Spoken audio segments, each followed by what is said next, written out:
Hello food lovers, welcome to our channel. నేను మీ రాణి ఎర్రంశెట్టి. ఈరోజు నేను ఒక కప్పు బియ్యం పిండితో చాలా చాలా టేస్టీగా అలాగే సింపుల్గా కుక్ చేసుకుని స్నాక్స్ రెసిపీ చేసి చూపించబోతున్నానండి. చాలా చాలా సింపుల్ అండి ఇది చేసుకోవటం అనేది. చిన్నపిల్లలే కాకుండా వయసులో పెద్దవారు కూడా దీనిని చాలా స్మూత్గా ఈజీగా నమలగలుగుతారు. అంత స్మూత్గా ఉండే రెసిపీని నేను చేసి చూపించబోతున్నానండి. వీడియోని మధ్య మధ్యలో స్కిప్ చేయకుండా లాస్ట్ వరకు చూడండి. అలాగే నా ఛానల్ని ఫస్ట్ టైం వాచ్ చేస్తున్న వారైతే సబ్స్క్రైబ్ చేసుకోండి. నేను పెట్టబోయే రెసిపీస్ అన్నీ కూడా మీ ఫోన్కి నోటిఫికేషన్కి వస్తాయి, ఓపెన్ చేసి చూడొచ్చు. అలాగే రెసిపీస్ అనేవి మీకు నచ్చినట్లయితే మీ ఫ్యామిలీకి కూడా కుక్ చేసి సర్వ్ చేయొచ్చండి. ఇంకా ప్రాసెస్లోకి వెళ్ళిపోదాం. ఒక ఖాళీగా ఉన్న గిన్నెని తీసుకొని ఒక పావు కప్పు పచ్చిశనగపప్పు, పావు కప్పు పెసరపప్పు, పావు కప్పు మినప్పప్పు తీసుకోండి. పొట్టు లేని మినప్పప్పు. అవన్నీ కూడా గిన్నెలో వేసుకున్నాం కదా, దాని నిండా వాటర్ పోసుకుని ఒక పావు గంట అలా నానబెట్టుకుని ఉంచుకుందామండి. గిన్నెను పక్కన పెట్టుకుని నానబెట్టుకుందాం. ఇప్పుడు మిక్సింగ్ బౌల్ తీసుకోండి. ఇలా ఒక కప్పు నిండా బియ్యపిండి తీసుకోండి. పొడి బియ్యపిండి అండి ఇది. ఇలా తీసుకున్నాం కదా, ఇప్పుడు సన్నగా తరిగిన ఆనియన్స్ ఒక కప్ తీసుకోండి. కొన్ని పచ్చిమిర్చి ముక్కలు కూడా తీసుకోండి. ఇలాగే చిన్న చిన్న ముక్కలుగా కట్ చేసుకున్న కరివేపాకు, అలాగే కడిగి కట్ చేసుకున్న కొత్తిమీర కూడా తీసుకోండి. టేస్ట్కి సరిపడా సాల్ట్ వేసుకోండి. ఇప్పుడు ఘాటుకి తగ్గట్టుగా కారం వేసుకోండి. ఇది పచ్చికారం అండి. ఇది పచ్చళ్ళకు వాడుతూ ఉంటాం కదా, ఆ పచ్చికారం వేసుకుంటేనే రెసిపీకి టేస్ట్ అనేది వస్తుంది. లేదంటే కూరలో కారమైనా వేసుకోండి. ఇప్పుడు నానబెట్టుకుని మనం పక్కన పెట్టుకున్నాం కదా, ఆ పప్పులన్నీ కూడా 2-3 సార్లు బాగా వాటర్తో ఎక్కువగా వాష్ చేసుకుని ఆ పప్పులన్నీ కూడా తెచ్చుకొని దీంట్లో వేసేసుకుందామండి. ఇలా వేసేసుకున్నాం కదా, మనం వేసిన ఇంగ్రీడియంట్స్ అన్నీ కూడా ముందు పిండికి పట్టిద్దాం. ఇలా పొడి పొడిగా ఉన్నప్పుడే కలుపుకుందామండి. ఎందుకంటే నానబెట్టిన పప్పులు వేసాం కదా, కొంచెం తేమ అనేది ఉంటుంది. కొంచెంసేపు పిండిని కలిపిన తర్వాత ఒక కప్పులో వాటర్ తీసుకోండి. కొంచెం కొంచెంగా పోసుకోండి, ఒకేసారి పోయకుండా కొంచెం కొంచెంగా పోసుకుంటూ చపాతీ ముద్దలాగా కలుపుకోండి.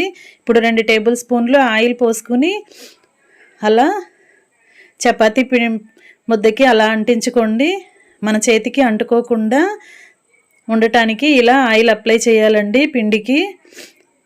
ఇలా చేసుకుని ఆ ముద్దను రెడీ చేసుకున్నాం కదా, పిండి ముద్ద రెడీ అయ్యింది కదా.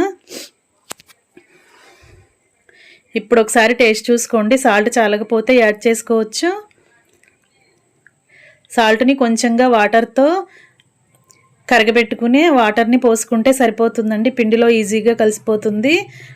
ఇప్పుడు మనం ఆయిల్ ప్యాకెట్స్ ఉంటాయి కదా, వాటిని ఇలా కట్ చేసుకుని ఓపెన్ చేసుకోండి. దానికి కవర్కి ఆయిల్ అప్లై చేయండి. ప్యాకెట్ కవర్స్ అయినా లేకపోతే బటర్ పేపర్స్ ఉంటాయి కదా, అవి కానీ అరిటాకులు కానీ అలా ఏవి వీలుంటే అవి తీసుకుని అలా పిండిని కొంచెం కొంచెంగా తీసుకోండి. చపాతీ ముద్దలాగా తీసుకుని పల్చగా ఒత్తుకోవాలండి. ఇలా చేత్తోనే పల్చగా స్ప్రెడ్ చేసుకోవాలండి. మరీ లావుగా కాకుండా కొంచెం పల్చగానే చేసుకుంటే కుక్ అయ్యేటప్పుడు చాలా ఈజీగా మనకి ఫ్రై అయిపోతుంది. ఇలా మనకి కావలసిన సైజులో చేసుకోవాలి. ఫ్రెండ్స్, ఈ రెసిపీ అనేది చాలా చాలా బాగుంటుందండి. ఈవినింగ్ టైంలో మనం టీ తాగుతున్నప్పుడు ఇలా స్నాక్స్ని ప్రిపేర్ చేసి 10 నిమిషాల్లో ఫ్యామిలీకి పెట్టేయచ్చండి. చాలా సింపుల్గా ఈజీగా టేస్టీగా ఉండే స్నాక్స్ రెసిపీ. మీరు కూడా ఖచ్చితంగా ట్రై చేసి చూడండి. చాలా చాలా టేస్టీగా ఉంటాయి. హాట్ అంటే ఎక్కువగా ఇష్టం ఉన్నవారు ఈ రెసిపీని ట్రై చేయండి. ఇలా మొత్తం కూడా కలిపి పెట్టుకున్న మొత్తం పిండంతా కూడా ఇలా ఒక్కొక్కటి చేసుకుని దాని మధ్యలో ఇలా హోల్స్ పెట్టుకోండి. ఎందుకంటే లోపల వరకు కూడా ఈవెన్గా ఫ్రై అవుతుంది. ఇప్పుడు కళాయి తీసుకుని ఒకే ఒక స్పూన్ ఆయిల్ వేసుకోండి. ఇప్పుడు మనం చేసి పెట్టుకున్న చెక్కని అలా వేసుకోండి. ఇలా పెట్టుకున్నాం కదా, ఈ కళాయిని స్టవ్ మీద పెట్టుకోండి. స్టవ్ వెలిగించుకుని ఫ్లేమ్ సిమ్లో పెట్టుకుని స్లోగా మగ్గించుకుందామండి. డీప్ ఫ్రైకి సరిపడా ఆయిల్ ఏం పొయ్యకుండానే ఇలా 1 స్పూన్ ఆయిల్తోనే చక్కగా ఈజీగా ఫ్రై అయిపోతుందండి కళాయి చెక్క అనేది. ఒకవైపు ఫ్రై అయిన తర్వాత వెనక వైపు కూడా టర్న్ చేసుకుని 2 వైపులా కూడా ఈవెన్గా ఫ్రై అయిన తర్వాత తీసుకుని పక్కన ప్లేట్లో పెట్టేసుకుందామండి. ఇలా పక్కన పెట్టేసుకోండి. ఎక్కువగా ఫ్రై చేసుకున్నట్లయితే మరీ గట్టిగా వచ్చేస్తే అంత టేస్ట్ ఉండదండి. ఇలా కొంచెంగా ఫ్రై అయిన తర్వాత తీసుకుని పక్కన పెట్టేసుకుందాం. అలా మనం కలిపి పెట్టుకున్న పిండి అంతా కూడా ఒక్కొక్కటి చేసుకుని కళాయిలో ఒక్కొక్క స్పూన్ ఆయిల్ వేసుకుంటూ ఇలా ఫ్రై చేసుకుంటే సరిపోతుందండి. ఫ్లేమ్ మాత్రం సిమ్లోనే ఉండాలి.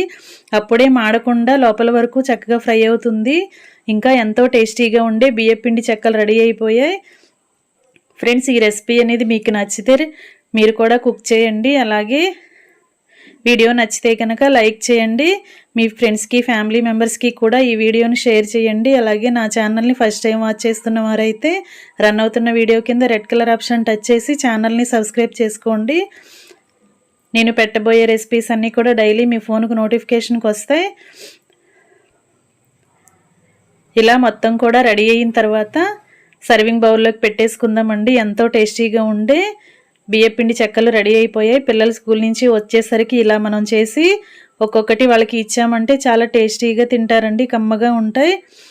దీనిలో 3 రకాల పప్పులు వేసాం కదా, అలాగే కారము, కరివేపాకు, కొత్తిమీర, ఉల్లిపాయలు, పచ్చిమిర్చి అవన్నీ కూడా మనం తింటున్నప్పుడు ఆ ఫ్లేవర్ అనేది బాగా తెలుస్తుందండి. నోటికి చాలా టేస్టీగా అనిపిస్తాయి. తప్పకుండా మీరు కూడా ట్రై చేసి చూడండి. మీకు కూడా ఈ రెసిపీ ఖచ్చితంగా నచ్చుతుందండి.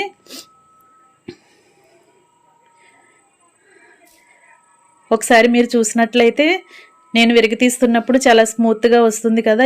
ఇలా ఫ్రై చేసుకుంటే సరిపోతుందండి. మరీ గట్టిగా ఫ్రై అయినా మరీ క్రిస్పీగా వచ్చేస్తే టేస్ట్ అనేది తెలియదండి. చేదుగా వచ్చేస్తుంది టేస్ట్ అనేది. ఇలా కొంచెం మెత్తగా ఉన్నప్పుడే మనం తీసుకుని వేరొక ప్లేట్లో పెట్టేసుకోవాలి. మీకు ఈ రెసిపీ నచ్చితే లైక్ చేయండి.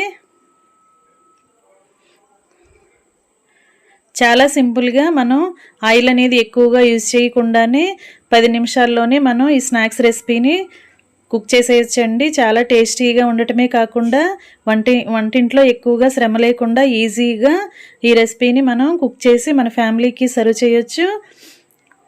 ఇలా చేసుకుని మనం నిలువ కూడా పెట్టుకోవచ్చండి 1 వీక్ వరకు కూడా. Thanks for watching. నేను మీ రాణి ఎర్రంశెట్టి.